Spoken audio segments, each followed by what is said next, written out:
Welcome to the Decompression Chamber. I am your host, Andrea, and joining us this week is my former shipmate and still currently in the Navy, Billy Dalrymple. How are you doing today, Billy?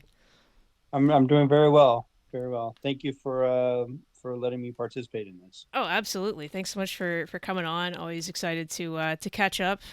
Sometimes, I just happen to hit record while that happens. So Awesome. all right. Well, fantastic. Yeah, Billy and I served over in Bahrain. I think we were both second classes, or I at least made second Yeah, class while I was over there. Uh, yeah, since then, he's gone on to bigger and better things. He is now a chief, right? yeah, that's Amazing. correct. So, so we are gonna get the story on all of that, but we'll start at the beginning. Where are you from? All right. Well, I'm from a pretty big Navy town, place called San Diego. Oh yeah, Yeah, it's where I grew up. Loved it. Loved growing up there. Everything you wanted to do was there, was sure. available to you. Of course, the weather too. And Oh yeah. I grew up there. My so going into the Navy was kind of an easy thing for me because I come from a family of Navy veterans. So, Oh right. if you've ever seen Forrest Gump, where Lieutenant Dan talks about his family being in every war and dying in every war, that's except for the dying part. That's pretty much my story, and it's all been enlisted. So Okay. my grandfather was in Korea, and then my dad was in retired Navy. My stepdad was in the Navy. So just Wow. everything around me in San Diego was Navy. Oh, So for me, definitely. it just seemed like the logical thing to do was join the Navy. So that's kind of where I got my start originally in joining the Navy. All right. So great family history of that. All same rate or all over the map? All over the map. My grandfather was a YN. My dad was a DC/HT Okay. engineer type, and then my stepdad was a ABE Okay. equipment, ABE. Yeah, so All right. yep. Okay. And were any of those job fields of interest to you when you were thinking about joining, or you wanted to do something completely different? Absolutely not. When I joined, it was I pretty much knew. Obviously, growing up in the Navy, I understood the rate structure, how the jobs worked in the Navy, Hmm. and I just knew I wanted to do security or law enforcement. I was looking at doing that when I got out of the high school, and I was already starting to apply for the sheriff's department in San Diego. Nice. So just the Navy kind of. I had to wait till I was 21 and a half before I could really start to apply. And then the Navy kind of called before I was 21 and got me before they could. So, yeah, security was kind of my first pick, and that's what worked out well for me. Awesome. Awesome. Okay. Cool. And so you joined out of San Diego. You go to Great Lakes just like everybody else. Do you remember much about boot camp? Did you have maybe a head start at least with general orders, stuff like that, or was it all Yeah, totally new? a little bit. I guess I still actually have it. They give you that little handbook. It's like a little PQS in the back of it, Yeah. so you could get signatures. And I did that before I left. And like I said, I understood the rank structure and all that stuff. Um, the only thing that kind of surprised me about going to boot camp was just how cold it was. Oh So yeah. growing up in San Diego, it maybe the coldest it got on a night in December would be like, I don't know, 60, 55 degrees, something like that. Yeah. But I got to Great Lakes in January where it was negative 20 degrees outside. I didn't even know what negative degrees felt like. Oh yeah. So I got sick really quickly. Oh yeah. Um, As and I actually everyone thought it was does. going to hold me back. Yeah, it was pretty bad. All the shots that I got there, I don't think any of them worked or what. But yeah, Yeah. that was probably the biggest shock to me was just how cold it was. And then yeah, so it was very cold. That's all I really remember from boot camp. It's just how cold it was. Oh yeah. I'm from California, but Northern California, Bay Area originally. So I'd go skiing or whatever. So maybe it got down to single digits, maybe. And that's like in the morning before you're really out skiing. So Right. yeah, like the cold snaps in Great Lakes are were unlike anything It's I had cold all experienced day. either. Yeah, it's all day cold there. Yeah. Whoo boy, and then the wind, oh, Yeah. it's a nightmare. But once you get below about zero, it's all kind of the same anyway. You're Yeah. just frozen solid. It's just a question of Miserable. how long it takes you to be frozen solid. But all right, cool. So obviously you went there during winter months. Yeah. any any stories or anything that sticks out? Life lessons that you learned from boot camp, or it's all just kind of a blur. Glad to be done with it. Uh, so I think the thing I tried to the mentality I had was my dad told me that everything you're going to do is wrong, and Yeah, initially you're just going to be wrong, and they're going to yell at you. So, try not to take any of that personally. Just keep applying yourself. Don't ever give up on whatever it is that you're being told to do. yeah, Just keep going. And I don't think I said very many things to my RDCs when I first got there. I just tried to lay low and just buy out my time, sure. and uh, that worked well for about 3 weeks. And I remember I had a EM1 Bach, BACH. Okay. He was kind of a short RDC, Yeah. but he just had this like mean look on his face all the time. I guess all of them do, but Yeah, uh, yeah. you know, and we had this inspection, and he comes up to me, and he had my file out, or some kind of folder, and he asked if I was going into the MA program, the Master at Arms program, and Yeah. I rogered up to it, and he goes, "Well, now you're the ship's MA, so you need to report to ship staff on this day." And I was like, "Oh crap!" I just got volunteered for something I had no desire to be a part of, Yeah, yeah. and but it turned out to be the best thing ever because I got out of a lot of beatings. All the extra PT, yeah, Yes. in the evening. I got out of that because of ship staff, and I either had watch I had to do, or I had to go inventory the cleaning gear locker. Yeah. And so, yeah, and I'd use that as an excuse to get out of a lot of a lot of craziness. Oh, So that sure. actually worked out pretty well for me. That's probably like and then of course, when you get your Navy ball cap after Yes. battle stations, that obviously sticks out to you, Oh, yeah. just because you know you finally accomplished what it is that they wanted you to do in the culmination capstone event. So Yeah. those two things definitely stuck out to me in boot camp. Awesome. Awesome. So that you get you graduate, you get your Navy ball cap, and then you get the hell out of the cold and go down to San Antonio to Yeah. Lackland. Okay. Yep. So get down to Lackland. I think where we're at, January, February, probably about late March, early April. Mhm. And this is my first time really experiencing humidity. Oh, right. Again, San Diego, it's that dry heat. Mhm. Yeah. And so I remember getting to San Antonio, and mind you, before joining the Navy, I'd never really shot a firearm before. Oh, I had wow. done some shooting with my father-in-law before I left. He was a border patrol agent, but Oh, I'd wow. never really shot, extensively. So, or definitely never a rifle. Yeah. Um, Yeah.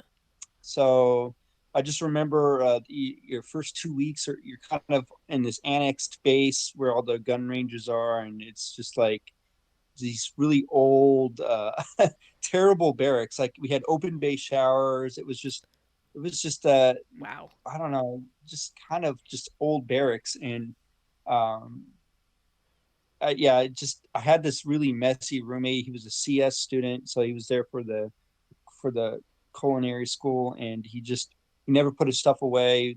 I don't even Mm. think the guy showered. Like I never saw shower like Oh, anything, like shower shoes, like soap, none of that stuff. I wasn't even sure if the guy showered, so it was kind of nasty. yeah, And I'm really. like, it's just like, God, this is a Eh, terrible he'll experience. be preparing your food. I mean, that's comforting. Yeah, you would hope somebody preparing food would be clean. Yeah, Uh, yeah. At least a little bit. oh Bizarre. man, Oh, that's interesting. yeah, I didn't know the CS school was down there. But yeah, 2004. okay. So I'm not sure when you joined, but yeah, that was 2004, that I was down there, and they were in the process of building new barracks for all of the Navy down there, but at the Okay. time we were just kind of housed up with the CSs, and it was Oh, yeah, wow. it wasn't a very good experience in the older barracks. No, it sounds So terrible.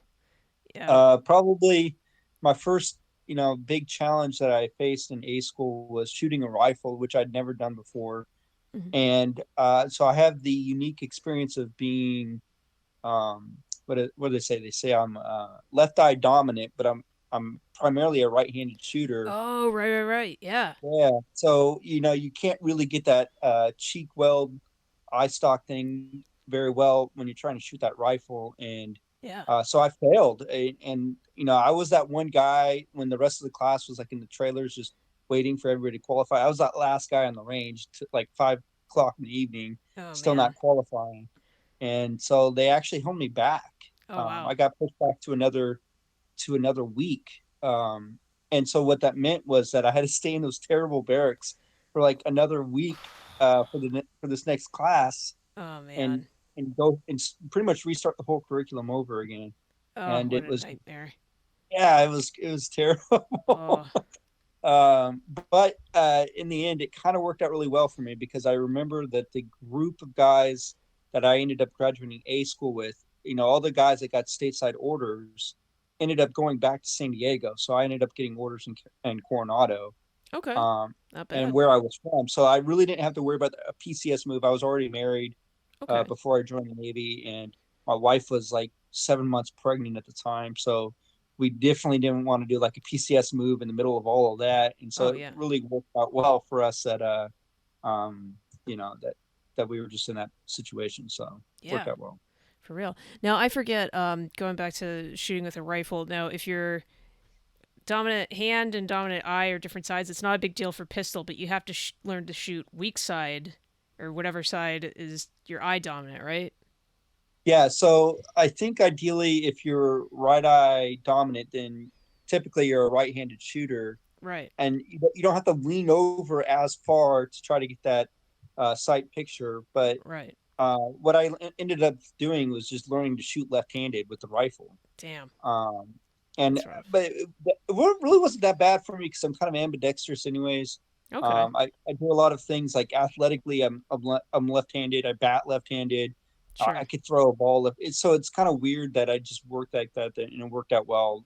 Good. Eventually, when I realized that was my problem, Yeah. I just learned to qualify left-handed. Oh, that's kind of nice though, if you think about it, because if you're carrying rifle left-handed, you can still be drawing your pistol as you run out of ammo. Like you're Yeah, I you're all could. set. Yeah, essentially, I could be one of those guys, dual wielding a weapon Yeah. somewhat actively if I wanted to. But yeah, If that push came to shove, but that's great. So you did manage to graduate, and by virtue of being held back a little bit, you got to go to lovely Coronado, next town yeah, over. How long yeah. were you there for your first duty station? I was there for 3 years, from 2004 2007. Um, I complained about a lot of stupid stuff when I was there, and now looking back and being in the Navy for 18 years now, I'm like, man, I really had it really good there. Yeah, But I just complained about some stupid stuff, and like what kind of but stuff? you just you think everything sucks, when your first It's duty true. station, you're like, like, the rules should be, as a security guy, you're enforcing all the rules, so you think that everything needs to be more strict, but in your perception, everything's really laid back. You think that the chain of command doesn't care about you because you're always having to pull extra hours, or you're there later, or things like Right, that, and you just it's just expectation management. right. It's your first duty station, and you think you're going to be like kicking down doors and taking names, and really you're just Of course. that guy checking IDs, at the gate, and you don't have that expectation set for you. You end up being disappointed a little bit. So, Yeah. but after a little bit of adjustment, I got some qualifications. I became patrolman qualified. I kind of settled in a little bit better. So, Nice. yeah, it was good. It was a good tour after that. Yeah. Yeah. Well, yeah. Once you kind of figure out the learning curve and maybe put on a little bit of rank, you said that you were there till 2007. Did you pick up Mhm. rank, petty Yep. officer? Or? Yeah. Yeah. I picked up third class there, E4. Um, I think that was in 2006 that I picked up E4. Nice. So yeah, I picked up MA3. there, and then yeah, I was already testing for second class as soon as I got to my next duty station, which was I was probably really the next duty station was Guantanamo Bay and Oh wow. joint detention group there with the detainees in Guantanamo Bay, babysitting those guys. And that definitely just kind of shakes your whole worldview. Um, I can imagine. yeah, it's just that was very challenging just in the work and having to deal with those guys day in and day out. And you know, you got to maintain like this level of professionalism when you're dealing with them because they're trying to get you so agitated that you end up saying or doing something that could be viewed as, you know, abusive, or that could be viewed as Oh yeah. mistreatment. And so they're trying to like game you onto that, and so you just have to really learn how to, you know, compose yourself and just stick to the procedures, stick to the camp's routine, and doing that. So that was really eye opening for me. Fortunately, I was only there for a year, but I did pick Okay. up second class. Like I said, I tested for E5 and picked it up my first time up. Nice. Um, and that was the day that I had to stop cleaning the bathroom showers of the detainees, and I became a block NCO. All right. So that was yeah, it was the first time I was able to kind of pull rank as an NCO and not have to clean the showers, and you can only imagine what cleaning the showers is like. But I'm sure it's a nightmare, but rank does have yeah, its privileges. yeah, it did. So Now yep, and then oh, go ahead. I was going to ask, before you got orders there, or before you went down there, did you have to go to a sea school for what is it, brig duty or brig school? So no, so it's kind of weird. You'd think you'd go to brig school, but what they did was they sent me to Gulfport, Mississippi, for the expeditionary Ah, okay. skill thing, and then they sent us all up as a platoon. Yeah, so they sent us all up to Fort Lewis, Washington, and that's where we got the training on detainee handling. Ah, Um, okay. with the Army. So the Army trained us on how to do detainee handling, which is different than brig correctional Right. custody stuff. Um, and so that was like I said, that was just a eye opening experience and having to Sure. really deal with those guys on a day in day out kind of basis. For sure. Wow. Okay. Great.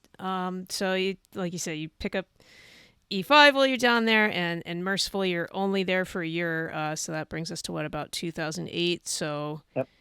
there's got to be at Yeah. least one more duty station before you wind up in Bahrain. So where did they send you Yeah. after Uh, Gitmo? so after Gitmo, I signed an extension for my enlistment contract just to kind of get out of there as fast as I could. Yeah. And then I ended up on the USS Dwight D. Eisenhower, which was a aircraft carrier based out of Norfolk, Virginia.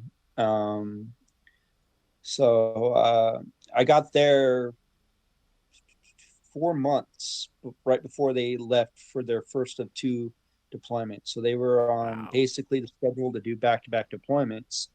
Wow. And so I got these orders. En route to there is when I actually went back to Lackland to Hmm. do brig school. So I did get that Oh, brig okay. training.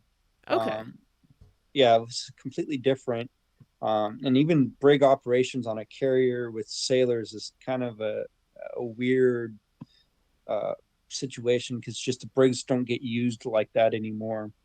Okay. Um, but I ended up getting all my quals in security. I loved my time on the Ike. Yeah. All At the right. time, we had about 15 MAs assigned to the security department, and everybody else was TAD from other departments. Okay. So within the core of those MAs, those master at arms there, um, we had a really good crew Hmm. that just we had our challenges, but we were kind of tight together. Just Sure. we had a really good bond, and I think that's the experience that a lot of people kind of look for in the military when they join is that camaraderie. Yeah. And I definitely experienced. I mean, I got that in Cuba for sure, but felt like that was really tight on the ship. Yeah. Yeah. And that was Absolutely. Because how many thousands of people are on an aircraft carrier? If you only have Oh man. 15 that you're really Yeah. working with, I mean, you do get tight. Uh, so we end up pulling other sailors from other departments to help with security. So you end up underway out to sea. You kind of have probably 30 to 40 sailors in security, but in port, you have the vast majority of security duties in port. So you end up drawing about another 100 sailors from other departments in port. But yeah, for 15 actual rated master at arms on there, that's kind of just what we had to deal with. Yeah. Um, and we were the watch commanders. We were the training supervisors. So we were the ones training, everybody on, the small arms and on the hand to hand stuff on the ship. So that part I enjoyed a lot. I loved Yeah. being line coach, and I loved helping out in the we call it ASF Academy. Hmm. So it was just that part of it was a lot of fun. I definitely enjoyed being an instructor and having to do that.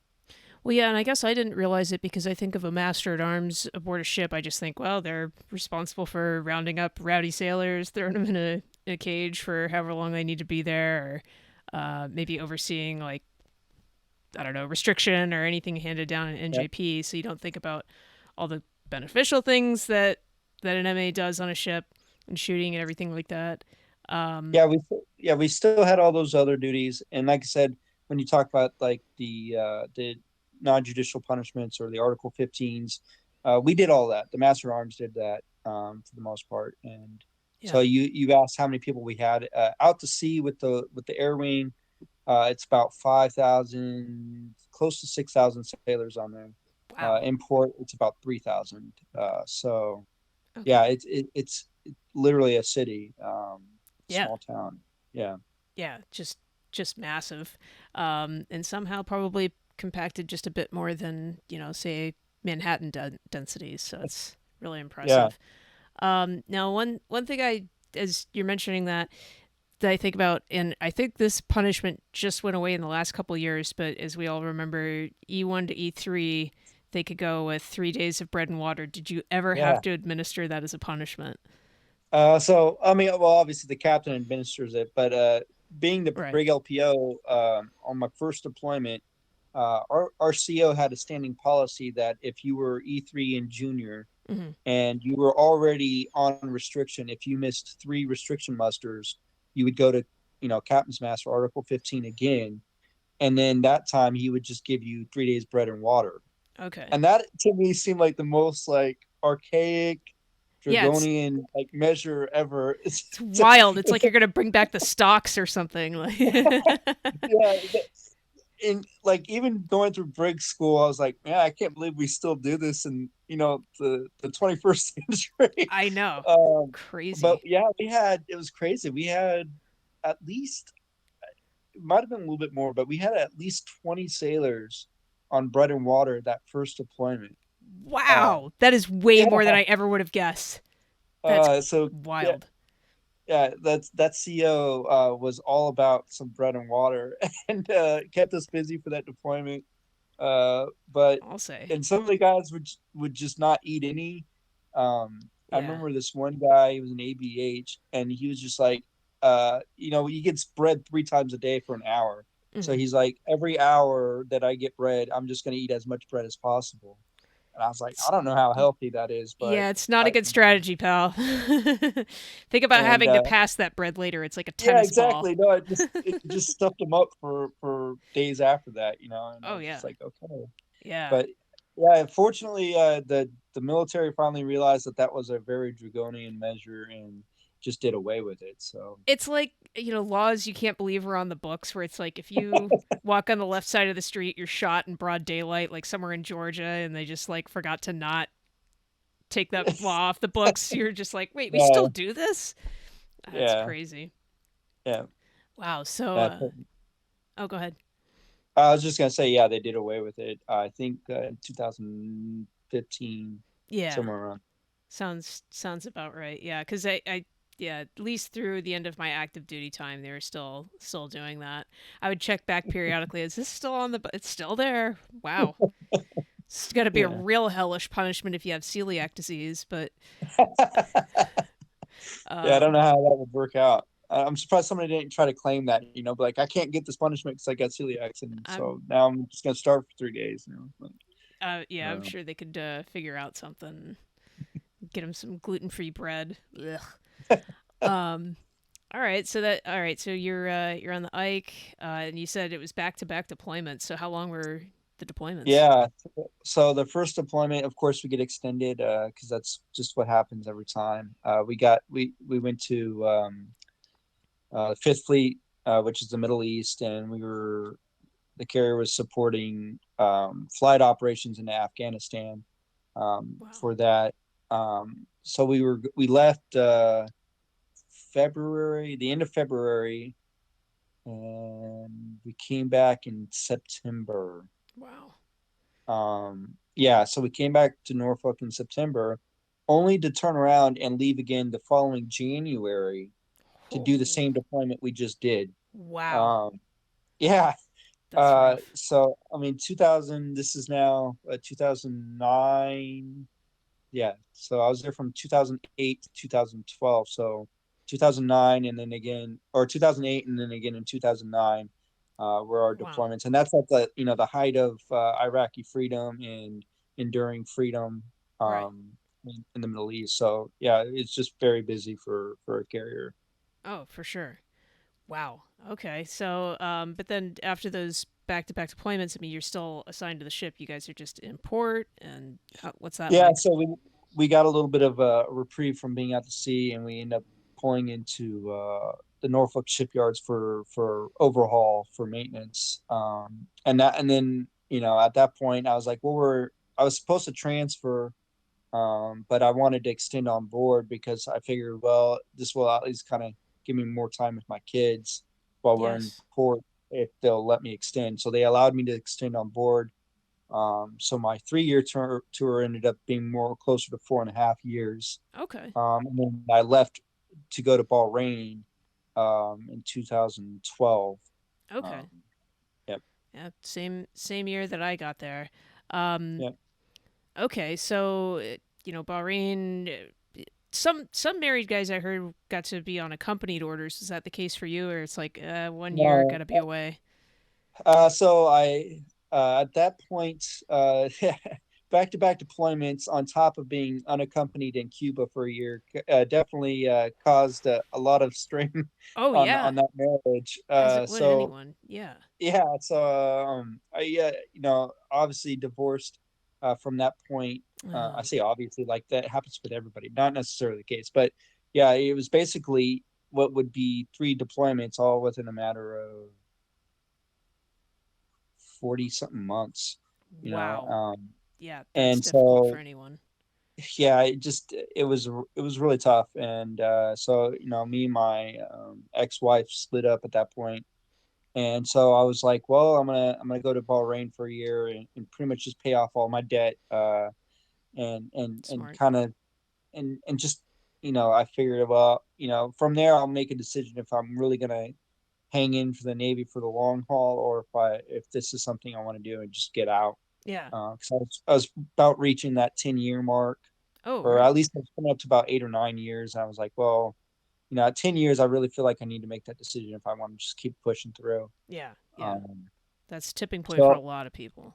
yeah, yeah, yeah. So I went unaccompanied, and just yeah, I was unaccompanied in Bahrain. I Yeah. I didn't I don't remember a lot of our guys being accompanied there. Yeah, I don't think HPU was, but I do know one guy in particular who brought his family. I was like almost confused. Like, But why would you do that? well, yeah, it's you could bring your family in, but then you got extended for 2 years. Yep, So I yeah, think a lot of yeah, people are just like, hey, it's a year, why disrupt the lives of my kids, taking them to probably, crappier Dodd schools or whatever else. Just leave them stateside and they'll be there when right, I get back, yeah. fingers crossed. but not. What am I talking about? It's like, oh no, what would I do with my cat if I had to go somewhere for a year? Like, I have no frame of reference. People, just full disclosure. Um, all right, so they send you over to Bahrain. And of course, you end up in HPU. Did you have any small boat experience, or it was just like this is where you're going? Uh, Enjoy. yeah, I had none. So I got to Bahrain. And actually, kind of fun fact, while I've been doing a lot of line coaching and small arms ranges on the Ike, I was originally billeted to go to Bahrain as a SAMI instructor. Oh, nice. So I had to go through SAMI course, and so I failed like the easiest part of SAMI course. I failed the shotgun, Oh, wow. and what really threw me off is the difference on how the fleet runs shotgun ranges and how the schoolhouse runs shotgun ranges. And Ah. I didn't going to the school. I didn't know that a shotgun range was timed. So Oh you only no. had 3 minutes to do this practical weapons course with the shotgun, and that just really tripped me up. And so I was going through there, but I was dropping, trying to what is it, uh, combat load rounds into the actual chamber of the shotgun. I dropped like casings, Oh and so that no. was 18 pellets that I'd lost. Oh yeah. But I'd gotten through it. I had enough pellets on each of the targets, but I'd done it in 3:15, Okay. and so they dropped me out of the course because I didn't do it under 3 minutes. Uh, So when I got to Bahrain, I didn't have the NEC, and they were like, "Oh, well, I guess we'll just put you in ops." And I said, "So, what can I do to get into harbor patrol? I haven't done that before, and yeah. I've done ops before. I just figured I'd do something different." Yeah. And so they said, "Well, if you go to the pool on this date, you could test out the second class swim call and qualification, and then you can, once you get that, then we can see about putting you in harbor." Hmm. And so I did that. I was a pretty good swimmer, so I breezed through the second class swim qual, and then that's how I ended up in harbor. So it worked out really well for Nice. Nice. Um. So, yeah, of course, with Harbor, at the very least, to stay on a gun, you got to be 240 qualified. Makes sense. me. And then there's like the in-house school to become a coxswain. So, did they start you at the very beginning, get you qualified on everything, or just get you qualified on gun and then worry about coxswain later? I was able to just roll right into their next little Cox and Academy course thing that they had there. So I was able to get all of that done, plus my 240 qualification. Nice. So when I rolled right into Harbor, I was ready to go for either coxswain or gunner. Perfect. Perfect. Yeah. Now, when you did get there, were you at the old compound with the mini necks or like the huge sprawling nightmare? Oh man, so yeah, that old compound that was a lot of fun actually. But It was yeah, perfect. yeah, it was like the hood, but we made it home. Well, With yeah, all the that feral cats and everything. yes. Well, and the mini necks was great. It was like a closet that sold Choco Tacos. Like, what more did you need?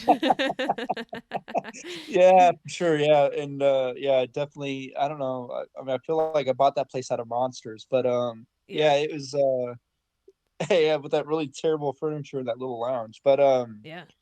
yeah, so initially I was there. We had that little setup, and then like my last 3 months there, we moved into the new compound, Okay. um, and then the first like 2 weeks there, the AC like stopped working. And it was a brand new building, and then like the Navy and the contractors were pointing the fingers at each other.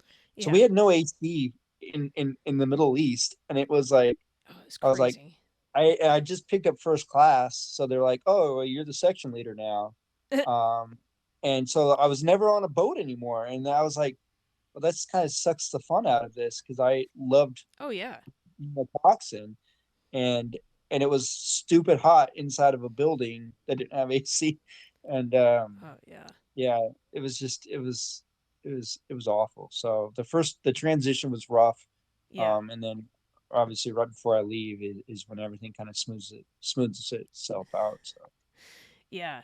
No, but I remember that because at least with the smaller place, like if you had to get the React boat underway, you had people Mhm. in the lounge, you had extra hands, you just run it down the Yeah, run it down to the jetway, and off you go. Whereas like the new compound, it's like, all right, where's the gator? And it was so yeah, yeah, freaking far. It's like someone yeah, didn't think this through. But yeah. yeah, and then it was so hot, like it was a problem for talk where all the equipment was getting Oh, too yeah, hot. It's like, yeah, yeah, yeah. I forgot about talk. Yeah, for sure. oh That well. was definitely a challenge. And we try we try to take these huge box fans up there to like point it at the equipment, but meanwhile the talk operator's like sweating their ass off Yeah. Oh and yeah. yeah, it was awful. Yeah. Well, yeah, because the old talk building, even though it was kind of dilapidated, or even You had like the the window. old compound, like that AC, like you had to wear a fleece. They kept that as like an ice box. It's Yeah, crazy. yeah, for sure. Uh, Um, I yeah. think the old talk building too also had windows. If I remember right, you could Yep. open up the window and kind of get a breeze in there. Yeah, So, yeah. It wasn't too shabby from what I recall. So, hmm. um, but yeah. All right. So you finish out your time there. It sounds like. So let's see. I would have. I remember that year too. Like right after, probably moved over there like March, April time frame, and I was gone for the month of April pretty much, and then came back, and then I was out of there by like I don't know, end of June, I think. So Hmm. you must have left like shortly after I did, or maybe about the Yeah, same time. I think I left to August. Yeah, I left to August. Just as Uh, it's getting insanely hot, like he yeah, right. finally Yeah, managed to dip out. yeah, Ah, yeah. mercy. So okay, so you finally get out of Bahrain. What's the Navy got you doing next? So then the Navy sends me back to Norfolk, which is where what I wanted because my kids were here. Perfect. Um, yeah, it worked out well. I ended up at a cyber command, at an information warfare command, which was really kind of odd for an MA. Yeah. Um, and I became like in the Navy we call it a chief master at arms, Mm-hmm. where you're like the sheriff of the command. You got to do your analysis, you got to do Uh, random inspections.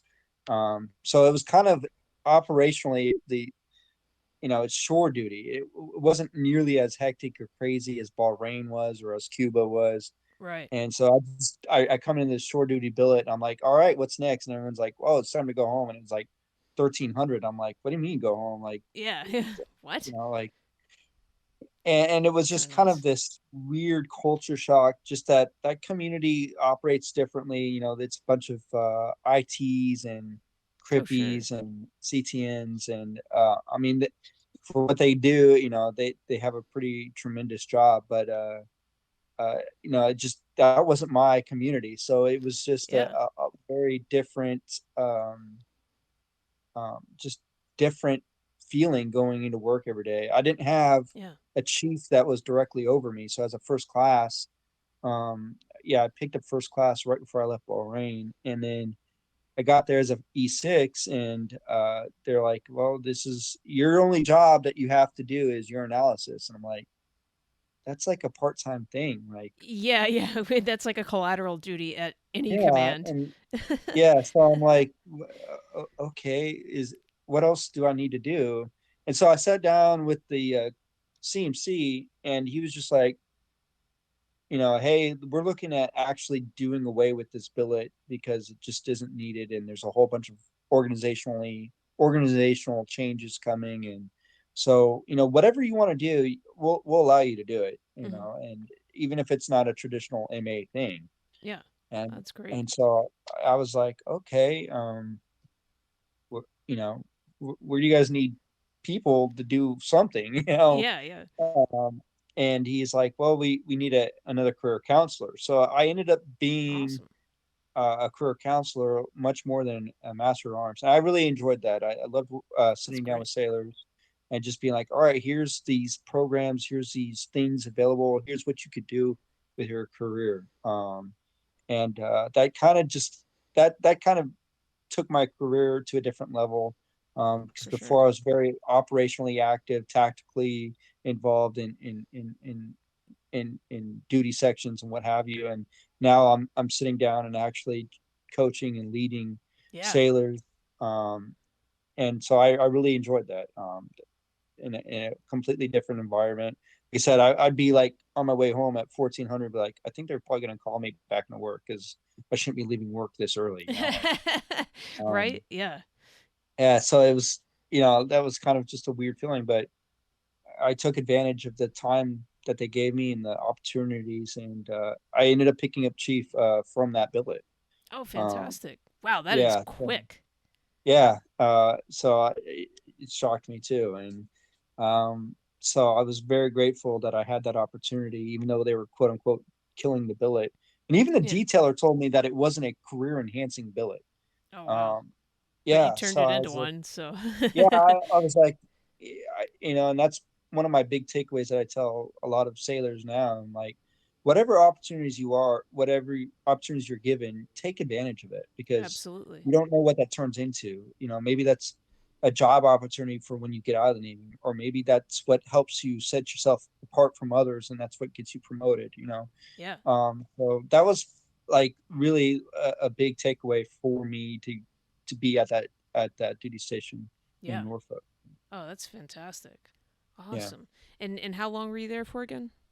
3 years, 3 years. Okay. standard 3 year shore duty to owner, and then from there, I left in 2016. I got selected for orders to a destroyer, independent duties on a destroyer.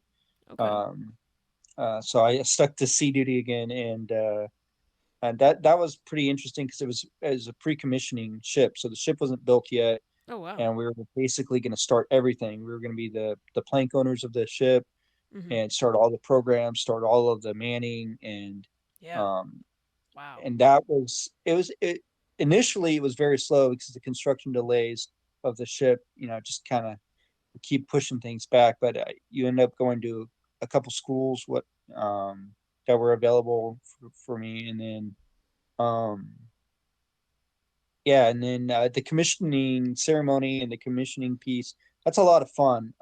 Yeah. I really look back on that, and I'm grateful. You really get to learn a lot about the ship's namesakes. So for me, I went to the USS Thomas Hudner, and it was named after Captain Tom Hudner, who just had this really incredible experience when he was in Korea. Mm-hmm. Um, and there's actually a movie coming out in October called Oh, wow. Devotion. So Okay. that'll be in like main major theater type movie. And really, what it is he purposely crashes his plane to try to save the life of a downed wingman. Oh, Well, that wow. downed wingman was Ensign Jesse Brown. He was the first African American pilot in the Navy. Wow. Yeah, so already, Korean War, the Forgotten War. This is, we still had segregated units. This Mm-hmm. is Yeah. at the time when the military was really doing away with the segregated units. And Captain Thomas Hudner comes from his very wealthy Northeast family, whereas Thomas Brown came from sharecroppers in Mississippi. And it's like Incredible. the most unlikely of all situations, Yeah. but yet Thomas Hudner ends up crashing his plane to try to save the life of his wingman who got shot down over the Chosin Reservoir. Um, Wow.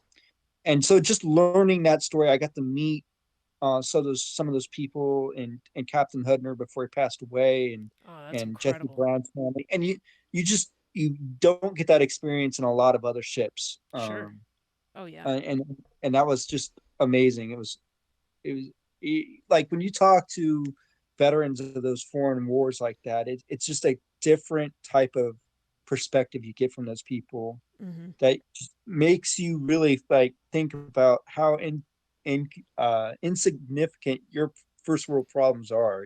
Oh, yeah. And Yeah. It's a real perspective check. Like, oh, yes, yeah, never mind. and maybe I'm not going to complain about not having AC anymore. It's just like, um, yeah, it's just a different feeling talking to those guys. For I, sure. and then to hear the stories of what it meant for those Marines on the ground and the reservoir fighting, the Chinese and the North Koreans in like sub-zero temperatures Yeah. and just terrible situations. But yet, when they heard those jets come overboard or fly overhead, they knew that they had support, and it just changed how they fought. And you hear those type of stories, and it's just like from actual like firsthand accounts, it's just Yes. unbelievably like it's speechless.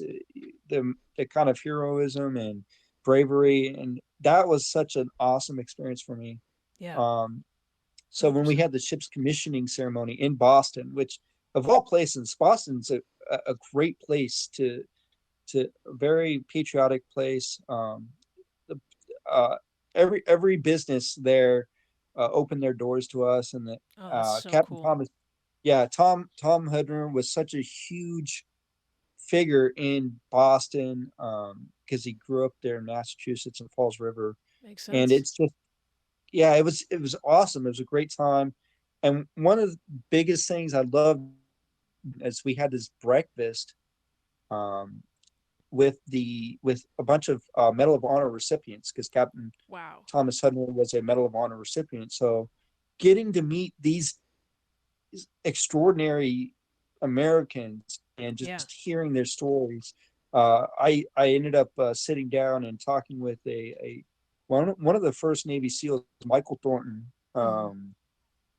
and just hearing his story in Vietnam, and I'm just like, this guy was like pretty much like Forrest Gump, like he just keeps running into fire, Wow. to save more people, and then carrying those people out to sea, you know, Hmm. to in hopes of finding a rescue boat. It's just Yeah. unbelievable to hear his story and his experience is crazy, and so I Phenomenal. was very very grateful of that opportunity.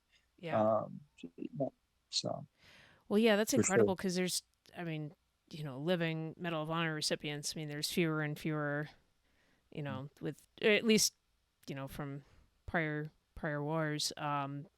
Even Vietnam. I mean, there's not many of those veterans left. Um, right? and then especially Korea. I mean, for Thomas Hudner, again, pretty small field at that point. So it's really Yeah, yeah, special. Like yeah, you get a snapshot in time, just kind of for you to learn about right. that. That's awesome. Well, and then yeah, for that destroyer, if it's commissioned in Boston for at least a brief period, you had the newest commissioned Navy ship and the oldest Mhm. commissioned Navy ship right there, Yeah, all in yeah, one yeah, quick area. yeah. We got to tour the USS Constitution, and they actually ended up being the color guard for our ceremony. Oh, So that nice. was a lot. Yeah, that was a lot of fun.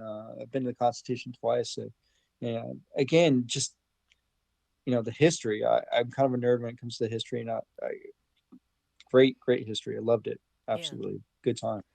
yeah. I've had the fortune of walking past it. Missed the tours for the day, so I gotta plan a trip up to Boston one of these days to check that out. Yeah, definitely do the guided tour because Oh they yeah, they become like the sailors become like storytellers, like very animated storytellers, and it's like it's pretty fun. They do a really good job of it. oh great. Yeah, I'd love I would love to check that out. It's definitely on my bucket list, so I gotta start planning now rather than later. Um, but okay, so you're on a destroyer now. You said you're kind of involved in the buildup and commissioning and everything else. Do you actually go underway with this ship, or your orders Yeah. are up by then? Oh, Yeah, no. So when you do um, the pre-commissioning orders, your time on board doesn't start till crew move aboard. So for ah, me, that was almost 3 years after I was there. So I got there 2016. I checked into the pre-commissioning unit, and then we didn't actually commission until 2018. So two wow. years. Okay. Yeah. Uh, so that was the time when your rotation starts. So now I don't actually transfer till 2021. Oh man. Um, Yeah, it's a so long time. it's definitely a very long time, Wow. and yeah. So and I kind of had like this, I don't know, this just feeling because when I talked to other MACs in the Navy, one, the fact that any of them have any ship time is kind of rare to begin with. Yeah. But for me, to between my time on the Ike and the time on the Hudner, I mean, that's almost 9 years of actual ship sea duty, and Amazing. so for an MA, that's kind of rare, and so very thankful for that opportunity for sure. Oh yeah, yeah. That's awesome. And then one thing that maybe people aren't, it's not quite as obvious, but uh, going underway on a ship, you get a lot more places to stop with a smaller ship than you would a carrier. Did you get to Yeah. go any Yeah. place cool on the destroyer? Well, COVID kind of ruined that. Ah, yeah, I guess it would have. Yeah, Never yeah, mind. yeah. COVID really changed a lot of the quote unquote fun stuff of the Navy, Oh, and right, right. that really became such a challenge in and of itself. And so I ended up going on the ship's first deployment to Europe, and then a little bit. I think we ended up spending like 4 weeks in the Middle East again. Okay. Um, but yeah, I went on that deployment, and initially they were talking about pulling into Haifa, Israel, um, and going up to man, can't remember. There's that Navy base in Scotland. I can't remember the name of it. But they I'll were never talking remember. about us pulling into there, but COVID ruined all of that. Right. But I did end up getting. I mean, we got like beer on the pier. Like we got pier side activities that we did in Greece, and Okay. we had pier side activity in Salalah, Oman, which is kind of an interesting little port area. But we did get on base liberty in Bahrain. So if you Okay. were vaccinated and you had your vaccination card, you could go on base to Bahrain. That was it, though. You weren't allowed to go out in town or anything. Oh, wow. So that was better than nothing. And so being familiar with Bahrain, took advantage of that. Right. Um, Yeah. and then when we came back out of Suez again, that's when Europe started opening up again to flight, to travel. Okay. And we actually got a port visit to Kiel, Germany, Nice. um, which well, yeah, was a lot of fun. And at that point, that's when I transferred off the ship. I ended up flying out of Cuba, flying out of Germany, Okay.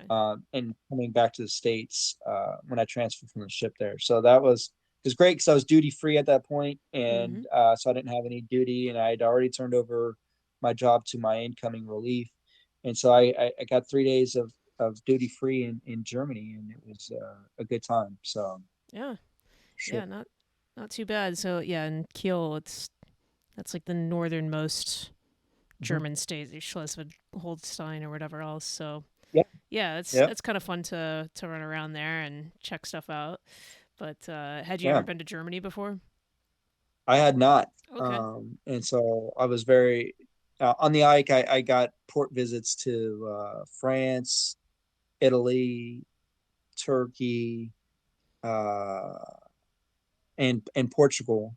Okay. Um, Yeah, not bad. yeah, of course, the stops in Bahrain and Dubai too. But Yeah. um, yeah, so those was areas that I got to visit, and that was again just another trip paid by the government to go to Germany Yeah. and drink some beer and have some schnitzel and just enjoy the town for sure. That's great. All right, so that's brings us to what you said 2021. So last year and come back stateside Yeah, and you're yeah. So come back stateside to Virginia Beach. okay. I get orders to Naval Special Warfare Group 2. So Okay. I'm at the command that's overseeing all the SEAL teams here on the East Coast. So Um, is that in Little Creek then or yep, okay. yep, Little Okay. Creek. And it's it is independent duty, but I have other MAs that work with me with the actual teams, Mhm. and so I'm kind of I oversee them, and then I'm the physical security officer, so I Okay. just basically put in trouble tickets every time the alarms or gates go down or something like that. So Yeah. uh, Okay. it's a yeah, I thoroughly enjoy this command too. That's great. I obviously get to work with some pretty amazing and talented warriors. So obviously the Navy SEALs and I get to work with them. And yeah, for the Mhm. most part, it's good. I'm kind of on the other end of the spectrum where I got to deal with some of the discipline kind of guys, Sure. and so it's kind of a unique situation, because you just you hear and know about the legacy of Navy SEALs Yes. and their professionalism and all that, and then you deal with some of these guys on a daily basis, and you're like, man, you're Yeah. just like some of the other junior sailors in the fleet. What's wrong with you, man? So, Yeah. but for the most part, it's not nearly as intensive as the independent duty on the destroyer was. Sure. But yeah, it's still a pretty good gig. I can't really complain about it, really. Well, yeah, and I mean this counts as shore duty too, right? Or okay. It's my last tour. I plan on retiring in 2024. So Oh man, coming up in we a have hurry. yeah, yeah, Awesome. Okay, so this is your final command then. This is your yeah, final yeah. command. Yeah. Wow. Wow, that's awesome. You got any idea, any plans of what you want to do or where you want to live or So I'm uh, particularly close. I mean, my mom lives with me now. I rescued her from California, but Yeah. yeah, That's a community um, service announcement. Get your relatives out, take a relative in. Yeah. yeah, we refer to that California Exodus. It's real. It's just a different place from where I grew up as a kid, but Yeah. yeah. So my mom lives with me now, and I'm looking at my my wife now. I remarried when I got to NIOC. Her Okay. family, she's from North Carolina, so Oh, that's not um too far. yeah, we're 3 hours away from her family. Her Oh, family's great. nice. I love them to death. Oh, Just that's a lot of beautiful. fun and a lot of support, and so I'll probably end up either staying here in Virginia Beach or going closer into North Carolina. I was looking at possibly getting involved with some nonprofit organizations that are sending like humanitarian teams Mhm. overseas, and kind of being a security advisor for them. So Sure.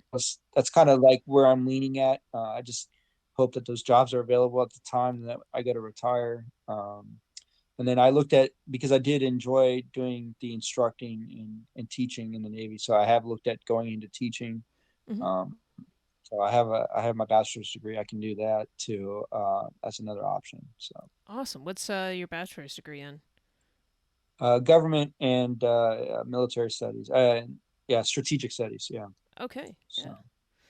Perfect. Yeah, it's yeah, that 2 year stretch when you know you're going to get out, it's like now is kind of the time to start making moves and yeah, get yeah, active on your LinkedIn and yeah, yeah. all that stuff. I, I got an email last week that said you have items on your retirement checklist that are uncompleted, and I was like, oh, I didn't even know this was a thing. I'd log into, uh, this, and it basically just it outlines everything you need to start doing at 24 months. You should be submitting your fleet reserve request to the Navy, Yeah. and at 20 months, you start doing your medical stuff, which I've started doing that.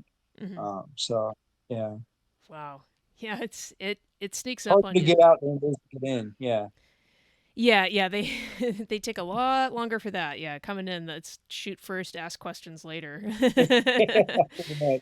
Yeah. Yeah, I used to, well, I still kind of do some work for them. I worked for a nonprofit. They partnered up veterans with mentors in Fortune 500 companies. So if people want to get into corporate America, Yeah. get kind of an idea of that. And we always told people, yeah, the sweet spot's right about 1 to 2 years out. If you know you're getting out to start at least getting the networking done and everything else. And um, I certainly found that to be true because I tried to get a job in New York City coming from Utah. I didn't live here. I knew a couple of people, but that didn't really mean anything. Just I had some friends out here, and trying to get a job was like, oh no, that's what they're talking about with networking, Yeah. and and um, yeah. So I won't talk about what I'm up to now. I just basically I do a little bit of work for this ACP. So if you're thinking about a mentorship, have any questions on that, I can always talk about that Awesome. company, Yeah. but the the the degree to which they built up helped me build up my network on a lot of different fronts, really helped. Um, just get an extra look on something, whatever it is. It it makes a huge difference to start building those connections while you can, and they're that much stronger when it's time to pull that favor or whatever else. But I'm sure I'm preaching to the choir. You already know what you're doing, so. A little bit. Yeah. Awesome, awesome. Well, as we kind of tie a bow on every episode, if someone today is thinking about joining the military, do you have any tips, any advice for them? Yeah. Join the Space Force. No. Uh, that's what I told my kids. I got an 18-year-old who's in college now, and a 16-year-old son. And then I got a little baby. She's almost 3. But I Oh, tell that's my great. 18 and 16-year-old, I'm like, if you want to join the military, I won't tell you no, but for sure, for the most part, every branch has the same jobs almost. That's It's true. just how they do the job is different, right? So, for instance, Yeah. we could pick on security forces. Every branch has security forces, whether it's MP in the Marines or the Army, or it's security forces in the Air Force, or it's a master at arms in the Navy, right? Yeah. So, um, it's still the same community, it's still the same job skills. So if you're going to join the military, don't just talk to just one recruiter, right? Definitely. Explore your avenues for the other branches. And I make jokes about the Air Force and Space Force all the time, but that That's what they're there that for. yeah, or even the Coast Guard. But Yeah. like, that might even work better for you in your situation on Yes. what you like to do.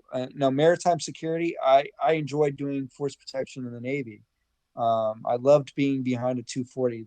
That weapon system is so awesome. And so, to be that guy, to be that last line of defense in a carrier going through the Suez Canal or going through the Straits of Hormuz, um, that's what I wanted to do, and I enjoyed doing it, Yeah. obviously, because made a career out of it. So For look at sure. all the other branches; they might offer something a little different. If you get told that you don't qualify for a certain job that you wanted to do, don't let that be the final answer, right? So, Yeah. when you're a potential recruit, you're kind of in the driver's seat of what you want to do. So if the Navy says, "Hey, yeah, you got the ASVAB score, you got the scores to be a um, jet mechanic, right? But that job isn't available. Well, okay, when is it going to be available? Yes. If it's not going to be available soon, what's stopping you from checking the Air Force to see if that job's available in the Air Force, right? Yeah. Um, like make the branches compete for you. Like, you're the talent, you're the resource. Even if you're just coming out of high school, like, Yeah. you know, make them fight for you so that way you get the most amount of knowledge going in that you could possibly have in making that life decision. Well, and I think now, especially given that no branch is even getting in the ballpark of their recruiting goals, that's fabulous advice No, because they yeah, will they're compete over struggling you with that. now Yeah, more than any other time. yeah. Oh, that is fabulous advice. Um, before we sign off, do you have anything else you want to say or anything that we didn't get to cover? Obviously I worked with you. I think I tried to ping so much on just taking advantage of the opportunities. I've got to meet some pretty incredible people. I had the opportunity in Coronado to protect Air Force One. Oh, that's I had cool. the opportunity to meet these Medal of Honor recipients in Boston, and I even had the opportunity. I mean, as challenging as it was, I guarded Osama bin Laden's bodyguards in Cuba, right? So, That's like, wild.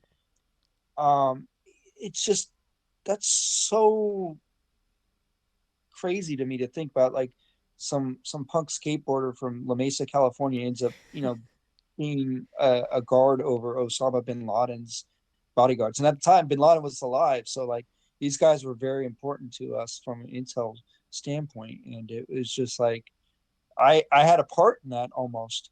Yeah. Like I wasn't an Intel guy, but I so just take advantage of that. Look, try to find, I said I complained about some really stupid stuff in Coronado, but pull yourself out from those negative people in those commands Yes. and figure out what you can do to better yourself. Get that qualification that nobody's gotten before.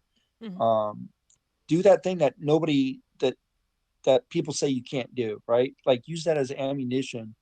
If you want to be a Navy SEAL, the first thing someone's gonna say is like, "Oh, you're never gonna make it through buds," right? Well, Yeah. who like don't let them tell you no, right? So Right. just go for it, challenge yourself. Don't be afraid of challenges for sure. That is all fabulous advice, and it really is. I probably didn't learn this till after I got out of the military. Is just my experience, my life is what I'm gonna make out of it. Um, and once you tell yourself everything is your fault, it's actually a good thing because then Yeah, that means you have the yes, power to yeah. change it. And Yeah, for sure. Jocko Wilkin has a really good book on extreme ownership. He's yes, a prior Navy SEAL. Great book. So there's a good plug for that. That I read that too late in my career. I wish I had learned that when I was really a first class. I read that as a chief, and I was like, wow, this is great stuff. I kind of wish I knew this as a second or first class. But yeah, for sure. yeah, all great things. And again, I really appreciate you coming on and sharing your experiences. I'll be putting this out Sunday night at 7 p.m. I'll send you a link so you Awesome. Yeah. all that good stuff. But again, thanks so much for coming on. All right. Well, thanks for having me. I really appreciate the time, and